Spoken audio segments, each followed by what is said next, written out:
Welcome back to the Burning Hammer podcast. I'm Mark Izzo, joined by Dillon O'Brien, and on this episode we have a special guest. We have the flag bearer for the DAWG Tag Team Champions, the War Devils. Ladies and gentlemen, please give a warm welcome for the Devil Child, Connor Schaferr. Connor, thank you for joining us.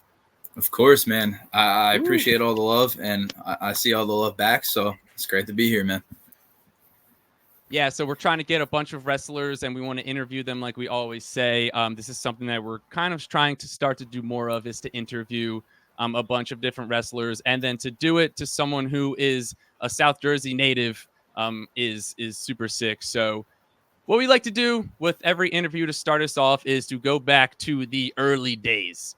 And so the first question we're going to ask is, what age did you sort of discover wrestling? So it's always kind of been like a point in my life because I picked it up from my uncle. So my uncle's probably, I'd say, like 10 years older than me. So just from a young age, he was kind of just like Attitude Era. Like, these are my wrestling figures. This is wrestling. It's actually been in my family. My great grandmother on my mom's side actually was a huge WCW fan and hated WWE.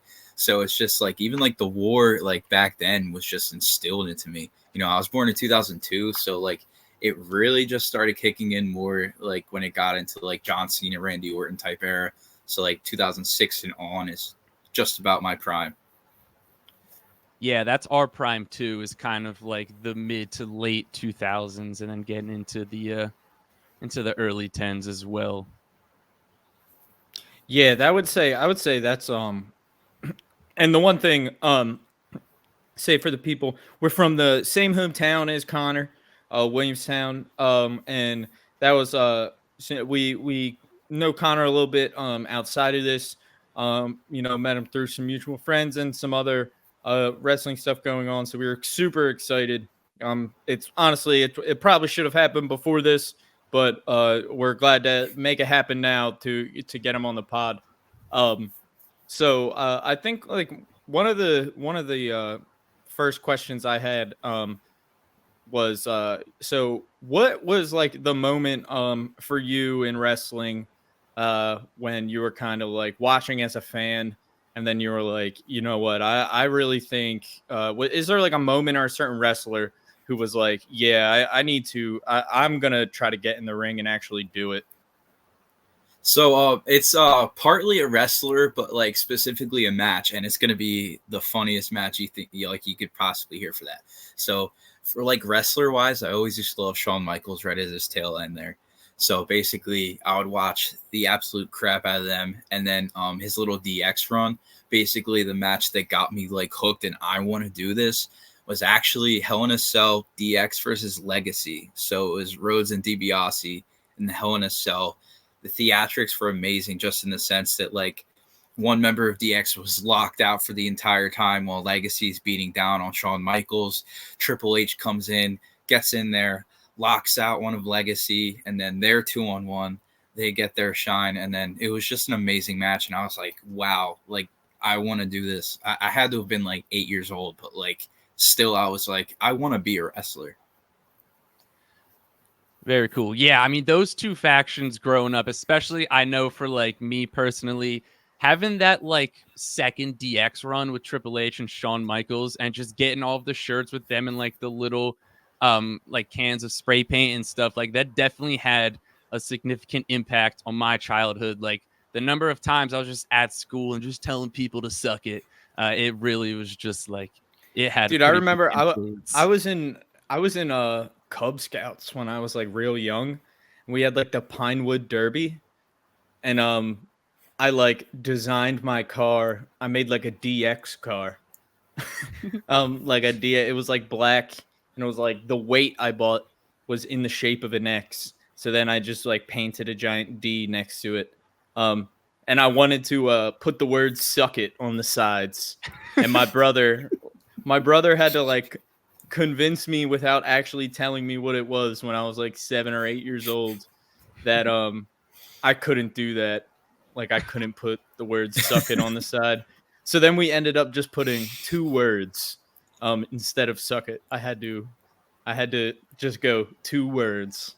That's what we wrote on it. And I won the Pinewood Derby with the Suck It car. So Hell yeah. That was, but I mean, that shows you, dude, like that second DX run. I mean, that second DX run, I think the biggest thing about that was like just how much fun they had in that second DX run. Like dude, yeah, it was really entertaining.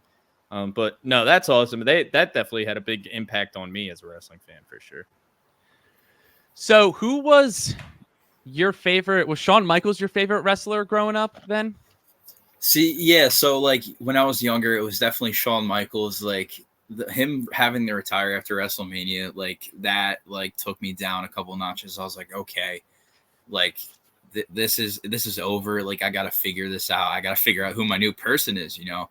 But like slowly, like I've developed like at least not like so. I hate to say this now, and it's great to say this now, and it's funny because like I really have like Jey Uso, but like back then, like as soon as like he started breaking off like COVID, I was like, Jey Uso is something else. Like he is great at like same thing as Roman, just great at like letting off their emotion and just showing like how real, not how real, but like how you can make it into like more than just beating the shit out of someone else, you know, like it's so intense, but at the same time, like he knows how to entertain people. Yeah, I mean, some guys just have like that aura around them, and they're so easy to root for. And it's like that's exactly what Jey Uso has, and that's how he's become one of the biggest baby faces on the planet. And me and Dylan were talking about it before, but it's like that's kind of just how so likable. It's how Javon Evans is in NXT he's just got, now. Like, yeah, he's easily one of the most likable. likable guys like on the roster. Yeah, so well, I mean. I was just gonna say, like especially since you threw in there like Javon Evans, like I've seen him since he was Jay Malachi, like down in I think he wrestled mostly around like North Carolina. At least that's where I saw him most, like DPW. But he's really taken it by storm. I mean, like flying into the main event scene like very quickly. I mean, I feel like at first like his promos, they were kind of like trying to do too much with them, and then I feel like recently it's like his promos have been more real, and he's just been like, hey, this is who I am. This is my promo. And then it's been amazing. Like, I feel like he's been a star. Yeah, for sure. It's crazy, like, to say, Nick, because it's like, it's crazy how long we've been talking about, we've been, like, for a while now, we've been talking about Javon Evans or Jay Malachi and saying, like, oh, this kid's going to be a star. This kid's going to be a star. And it's just like, he is a star now at this point. Like, he just fought for the NXT. Like, he was in the main event of an NXT premium live event. Like he's already kind of a star at this point. It's pretty crazy. But yeah, dude, it's yeah, the personality is that's one of the biggest things I feel like that I love in this like new era of wrestling is how much people and I mean and at the indie level as well, like people have just like it and it started there. That's really where it starts, and then stuff trickles in into the bigger federations. But like the way wrestling has really morphed into obviously there's still gimmicks and all this other stuff, but at certain levels when people have like that personality, like they just like let them use it. People are like bringing in more of themselves into their gimmicks and into their career, like more than ever, I feel like, which is really, really cool to see. Yeah, it's it is nice because that's something that they kind of like wouldn't have really done a while ago, but now if just like you have someone like Jay or like Javon who just like naturally they just have that energy that everyone wants to root for. Like they're just so easy to root for. So what made you want to take the next step to like get trained in wrestling? Because so many times people are like, yeah, it's kind of just like a pipe dream for so many people, and not too many people actually take that next step. What made you want to do that? So basically the whole like reason I wanted to take the big step is because like at the time, especially like, so I started out when I was like 16. So the funny part about like how that worked out was like in middle school, like I'm sure you guys went well, at least Dylan went to the same middle school as me. Like I would just be in like German class and I would just take a bump on the ground like in the middle of class just for no reason. And it's just a sense of like I was like, hey, that's not too bad. Let me keep this rolling. Let me like and it's always been a dream. And the biggest part about taking that step from the dream to reality was just the motivation of like the people that I had around me and saying, hey, I really think you can do this, man, just because of the fact that like I think most people they step out of the game or they try to and then they step out because something doesn't motivate them as much. So like of course like everyone has their little doubts. Like I've had multiple times where I'm like, holy shit, what's going on? But it's more in the sense that like if you can push yourself and if you have those determining people and factors around you, it is so easy to keep it going because like it's just something I love and it's something that a lot of people around me love. And it's just a great way to give back to myself and to those people. Yeah, I mean, anytime we talk to other people about it, and the most important thing is to have good company around you, especially when you're going through training where you can train for so long before you even get your first match. Like it's important to have a good company because you have to keep your mind in the right place. I mean, the entire game's all about mindset. Like you can't go into a match or even like a practice and just have something lingering, whether it's self-doubt or if it's something that like has previously happened in the day or whatever. You got to get it out of your mind and you just got to lock in and be like, hey, I'm wrestling right now. Like this is what I'm doing and this is what I'm going to do. And that's all that's going to happen. I'm just here to wrestle.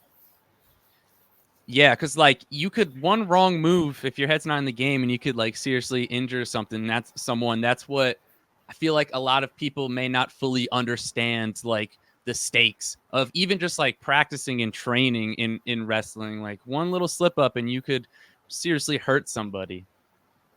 Of course, yeah. So like I've never personally been there for an extreme injury, but like I have heard about things from people I know, and obviously slight things like people landing on their neck or mostly head, but just like slight things that can ding you up. But you never know, like it can just be that one thing, and then you're just shut down forever. Like you can't wrestle ever again. So it's just a matter of like you got to take yourself seriously in multiple ways. Like you got to take yourself seriously in the way that like when you're in that ring, like just be yourself, but at the same time, like be as safe as possible because at the same time, like your life or your wrestling career can go instantly. Like that's how serious this game is. So it's just like, you just got to make sure that you're taking care of yourself and other people, especially because of the fact that like sometimes their health isn't in their hands. It's in your hands. So you just got to be like, hey, let me take responsibility for this. Let me be here in the moment. Let me get this going. Yeah, definitely. That's like I mean, one of the biggest things too is like you see now is with guys like I don't know, like let's just say John Cena, for example, is John Cena has always caught some flack for maybe working a little too safe at times. But at the same time, that's part of the reason what has allowed him to have the career he's had for so long, for over and to wrestle for over 20 years at this point, which is and obviously that's the biggest example of like, or the most obvious example, but yeah, longevity in this sport is not something to take for granted for sure. So I think one of the big things I wanted to ask was, so when you first got in and you first started training, so what was that like for you? Like how difficult was that for you? How much of a learning curve was there for you before you really started to maybe kind of turn a corner and start to feel like you were making your progress? So like certain things started out way better than others because like I've always been able to talk. I've always been able to cut that promo. Obviously I'm super young. I'm 21. Bumps don't really like affect me the way that they should. At least I'm taking that for granted right now, considering the fact that, I don't have really rough times after that. but it's just more in the sense that like just like learning how to be safe, protect yourself, protect others. That's the most important part. Like you can be on the trampoline and hit a million moves and do whatever on a mattress or whatever, which is great, but taking that next step and really being able to jump on shows and take that next step to really like put a name out for yourself, like getting to that level, because you're not just going to train for a week or a month and then just like instantly go out there. So like it's taken me a lot of time and dedication to really build up my craft and really build up like a persona and like just make sure that I'm, at least for myself, I'm at least making sure that I go out there and I'm going to make a fool out of myself. You know, I'm going to put out my best like performance, but not even performance. Like I'm going to put out my best fight possible. I'm going to make sure that when I go in there, those fans hate the hell out of me and then they cheer the hell out of the other guy regardless of what happens, because I don't wrestle for me. You know, I'm trying to help my card. I'm trying to help, you know, the opponent. I'm trying to help the crowd because they're paying to see me. You know, if they're paying, say $20 for admission and they send out a sack of shit to just go out there and wrestle, or some like a scrawny kid that, you know, some scrawny kids are trained, but you know, just some kid that's just never been out there, they're not going to be happy that they just paid $20 to see that, you know? So it's more in the fact that like having like a little bit of self-respect for yourself to give yourself that dedication. Like I'm in the gym 5 days a week. Like I'm in the wrestling ring as much as possible. And it's just a sense of like, if you're not training and making yourself better, you're getting worse. Yeah, that's a great, honestly, way to put it, is that if you're not actively working on it, you're actively getting worse, to be honest. Yeah, definitely. So why don't you talk us through sort of like what an average training session looks like for you? So majority of the time starts out with some type of warm-up, whether it's just stretching, basic stretching, calisthenics. You always want to get yourself moving in any sport. It's not even just the sport of wrestling. Like it's all over the place. So just basic warm-up stretch, running the ropes for some cardio, doing some basic drills, taking some bumps, just making sure that I'm really like, because you can't like lose the fundamentals, because if you're a professional, you know, football player and you're a quarterback and you're just, you know, throwing it however, no form, it's not going to be good. It's not going to look good. It's not going to feel good. It's not going to be good on the field. So it's essentially practice how you play.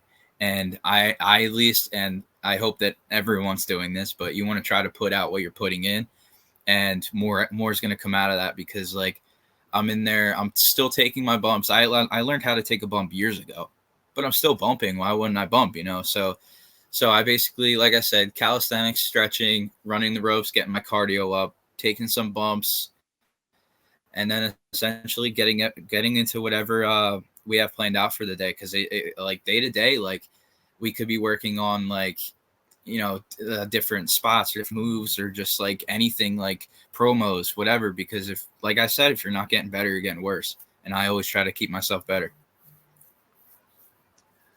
Definitely. That's a great mindset to have. I think my next question was going to be, can you kind of talk to us about your first match, and how long did you train before you ended up going your first match? I know when we talked to Cade Powers, he said, you know, it's all over the place. Some guys are training for just a couple of months, and then there's some guys that train for years. So I was wondering to get like, yeah, how was that process for you? And then what was it like when you finally did and you finally had your first match, and how did that go? What was that like? So it's a little funky to describe. So basically I started training in 2019, which essentially was 5 years ago at this point, which is crazy to say. But like with COVID, I had to take a whole ton of time off because, you know, who was doing anything during COVID? I get back into it, and actually I don't necessarily like talk about this too much, but I ended up getting like, so I've been like, not really recently, but like about a year ago, I ended up running into some issues with like my it's basically like my nervous system was just all over the place. Like nothing was functioning the way it should. So I was out for a little bit with that. But like I'm all good. And it's just like a whole bunch of other stuff that doesn't really get talked about because, you know, everyone wants to be that tough guy that's like, you know, I'm doing great. But, you know, for a while there, I wasn't fine. But now I'm back on the horse. But regardless, like, so in and out of training, I'd say probably about 2 years worth of training before I really got a decent match. So that first match was I think my first match was me against Patch. Or no, you know what? It was Big Money. So it was me versus Big Money. That ended up being about 15 minutes. I mean, he's a foot taller than me, probably 100 something pounds bigger. He threw me. I slapped him in the face. That obviously did not go very well for me. He threw me, picked me up, pump slam. I was knocked out for like the next 10 minutes. So that didn't go well. So yeah, it took me about 2 years to get to where I was, and he put me down in about 15 seconds. So as soon as you get up to that high spot, you're just gonna get brought back down, because like I'm gonna say for me personally, like people can like get in and within 6 months to a year get some basic matches in. It just depends on who you are. Like especially like if you're a bigger guy. Like I'm like a medium sized wrestler, I'd say. But like if you're like a bigger guy, it's gonna be a lot easier to cover up the holes because big strong. But like it's more in the sense of like, you know, if you have it, you have it regardless of size. So like I said, it took me 2 years. I know people that have gotten pretty decent matches within 6 months to a year. But it's just all a matter of when you're comfortable and when you finally get into that like that mode, because it ends up being like most people that are wrestling say that like it's a click, like something just clicks in your head or your body and you just don't even know, but like it's like there, it's like, oh, this is how you do this. Like not even like a riding your bike type moment, but just like a eureka, like something just goes, whether it's in the middle of a match or training. It's just like I get it now, I speak the language now. So it's just an insane like situation when you it's very discouraging for young wrestlers, I'll say, because like it could be like, I'm a year in, like what the hell's going on? Like I want to wrestle. But like when you're ready and you'll know, and you just got to be comfortable with that. You just got to know when you're ready, your time will come. Yeah, I mean that's kind of what separates it, makes it so much more different from many other sports, is that you have to train for, in most cases, a while before you even get that first opportunity, and you need to be mentally strong in order to keep going and to not give up throughout that. So why don't you talk us through sort of where your head was at prior to that first match? Were you nervous at all? Oh my god! So this is actually really funny. So so we had some ring time before the match, and we were just working things out, and basically I just couldn't do it. Never taken that move before. I was working with Eric Martin, who I'm sure we'll touch up on later, because he's been one of my biggest like helps in wrestling. But basically I was working with him. I was working with my faction mate Dave Dahl, and we were just trying to get that move down. I couldn't do it, and we were like running out of time. And I was like, when like I'm in the moment and the adrenaline's kicking in, it'll happen. And surely enough, match happens. I slap him, run the ropes, take that move. Beautiful.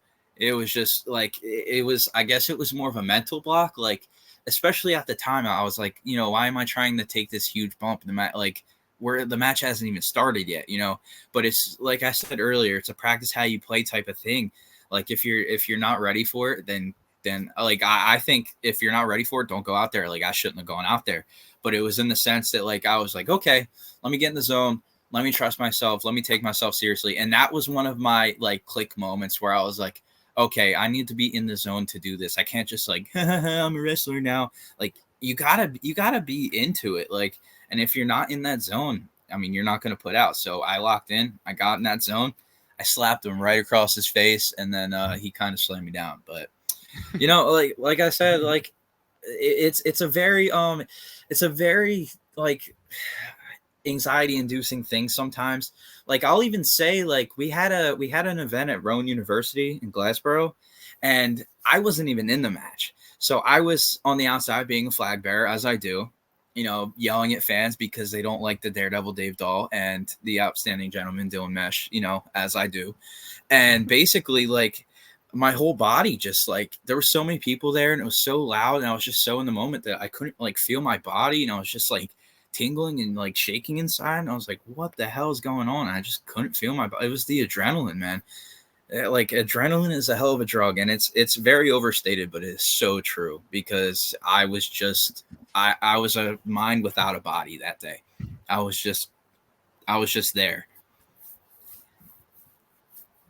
Yeah, I mean, honestly, even just you talking about it gets me fired up. Like, I'm really excited to be able to get out in person because, like we said, we're we're from the same hometown as Connor, and we live really close in the same area. He's close to us, so we're hoping that one, this is the first time of many appearances that he'll make on the podcast over the years. But then also we're really hoping to be able to do work with DAWG and some other companies in the area. But specifically DAWG, I know one of the big things. So you got a match with DAWG coming up against Fallah Bah, I believe. So tell us a little bit about that. How did that match? How did the booker approach you about that? And what's it gonna be like? How are you feeling? Have you ever been in the ring with someone quite the size of Fallah Bah? No, I can't quite say I've been like in the ring with anyone nearly his size. I've been in the ring with tall guys. Big Money was tall, but Fallah Bah is just like an immovable object. He in a sense he is like in the most respectful way possible because I don't want him to kill me.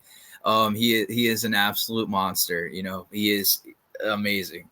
Like he's a spectacle. So obviously, if anyone's been keeping up with DAWG, the War Devils, Dillon Mesh and Dave Dahl have had quite the little thing with Jim Molyneux, former ECW referee, and he's actually the DAWG matchmaker now, which I'm kind of having some problems with him too, as of the time being. So basically, he's been scheduling us for some matches. At the RCBC match, I may or may not have forged a signature to get a match done for the War Devils versus the world's sexiest tag team, Adam Matthews and Dad Bod. But we won. So, forging things might not have, been too bad. We got a nice W. Now, the other thing about that is I kind of didn't sign my match against Fallah Bah.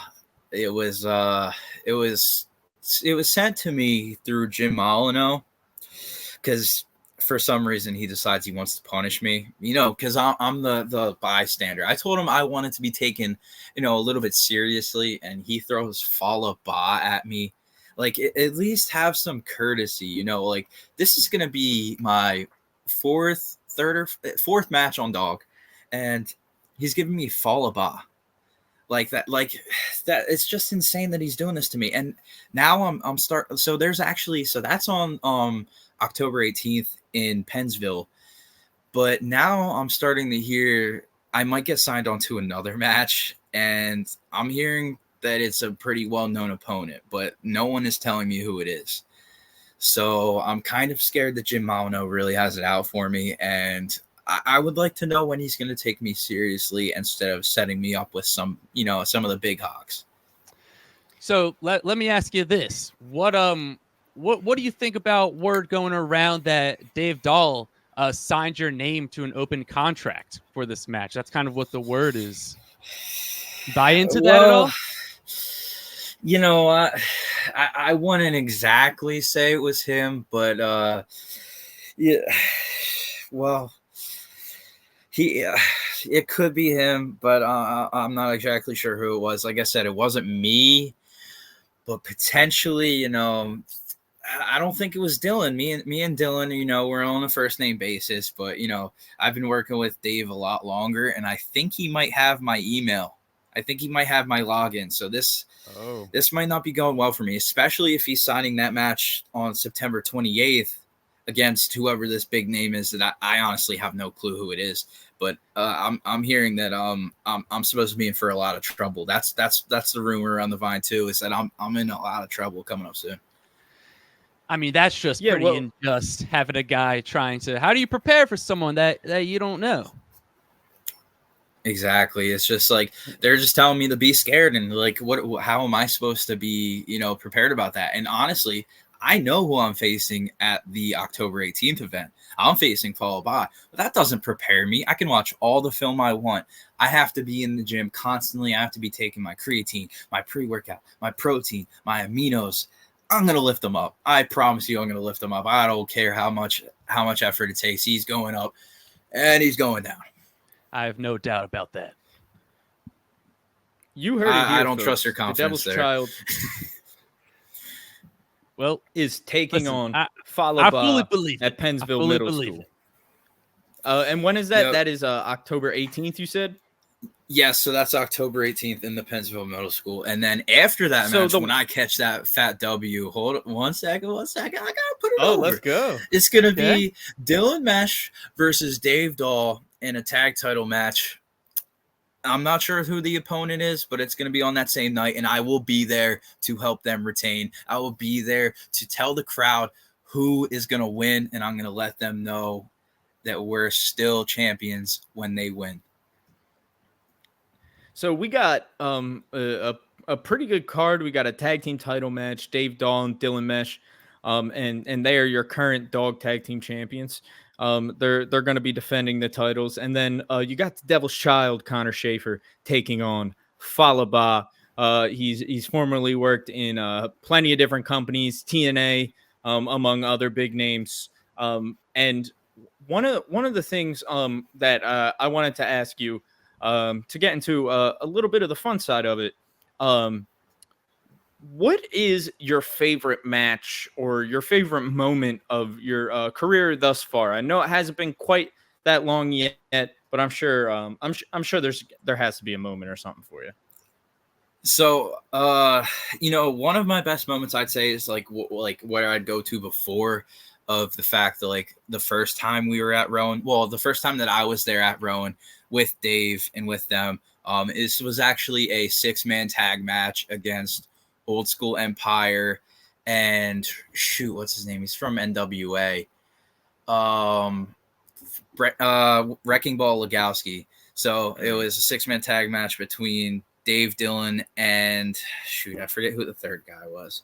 But we were facing them, and I was literally just around the ring, like with the flag, just doing my normal stuff. I'm just telling people what it is. And just the sense of I've never felt that much adrenaline shoot through my body at one time was just insane. Now I'll tell you, the second time we ended up there was almost just as good. I think it should be better because we may or may not have lost that first match, but the second time we went to Rowan's main campus, Dillon and Dave actually captured the tag titles. It was 2-on-1 against Old School Empire, Patch and Vinny. We don't know what happened to Patch, but I hear he had some kind of problem going on. So it was 2-on-1, but I heard he got attacked by 2 masked assailants. Couldn't make it to the show. Is that what are your thoughts? Is that true or not? See, I heard he actually had a flat tire. I'm just not too sure if if he could really have made it on time. He might have had to walk. I think he got in a little bit too late. But if you don't show up on time, so be it. You have to defend 2-on-1, and when the odds are in our favor, I mean, like Dillon and Dave are good enough that they don't need the odds. But God forbid they're just facing one person. It's just it's too easy. They have it. They've retained so far. They beat Adam Matthews and Dadbot at the RCBC event, and I just think it's going to be all uphill from here. I have the utmost faith in that.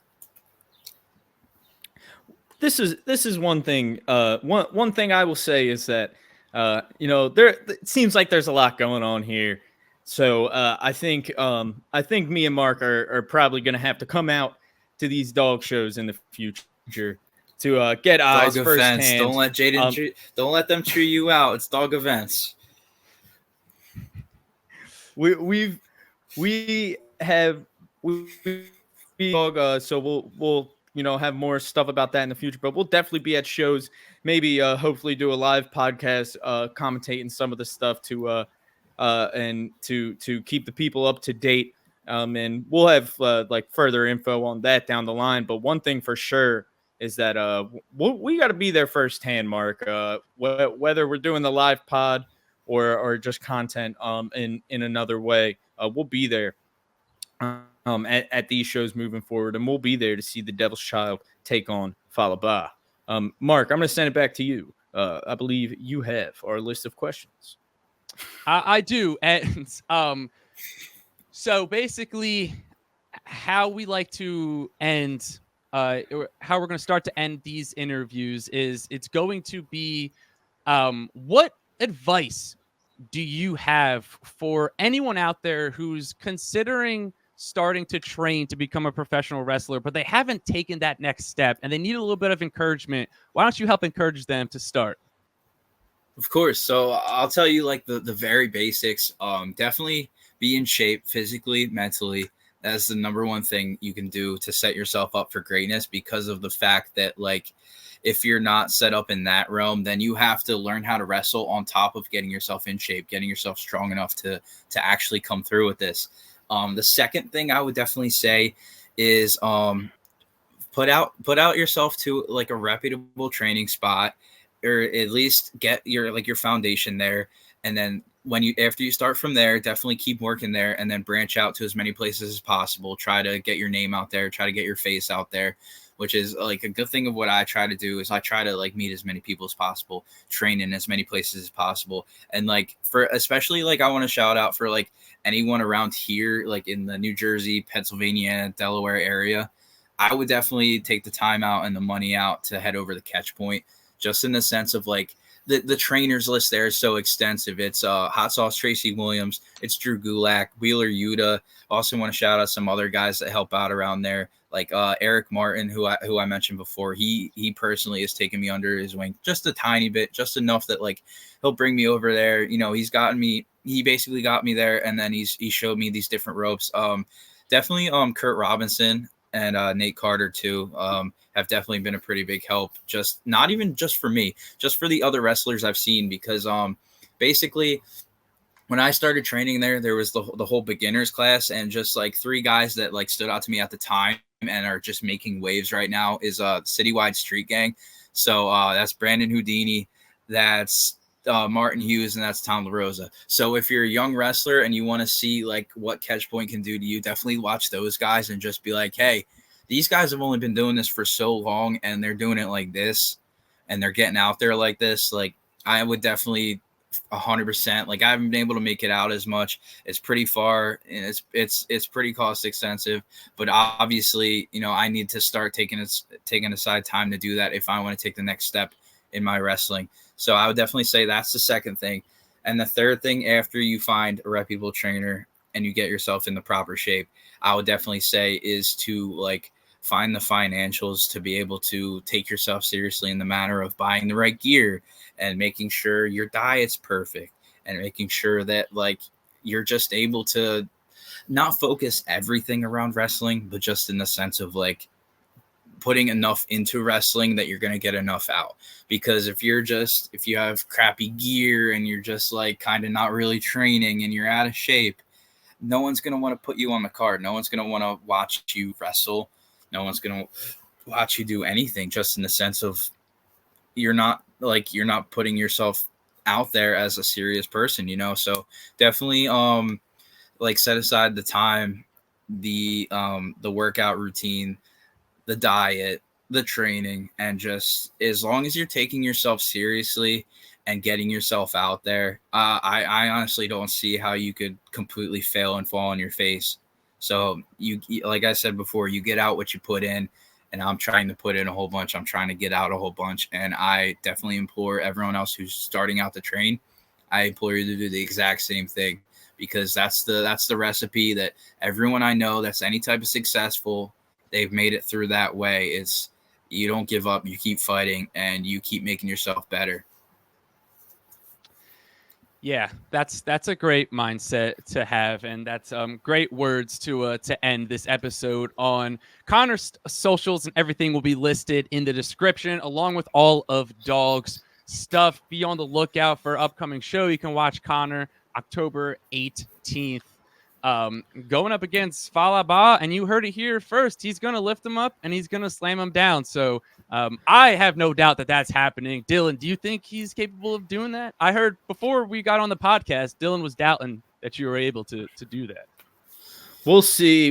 But I know one thing for sure is I'm going to be there in person to witness that match. And anybody else in the area should definitely go out to the event as well. And any of the Burning Hammer fans, I know the Burning Hammer faithful is going strong. Believe it or not, there's people out there and they see us and they go, hey, man, we like what you're doing. And we love those people. We appreciate you so much. And we don't know what, you know what I mean? Even just that one guy that says, hey, man, I like the pod. I like what you're doing. You guys keep us going.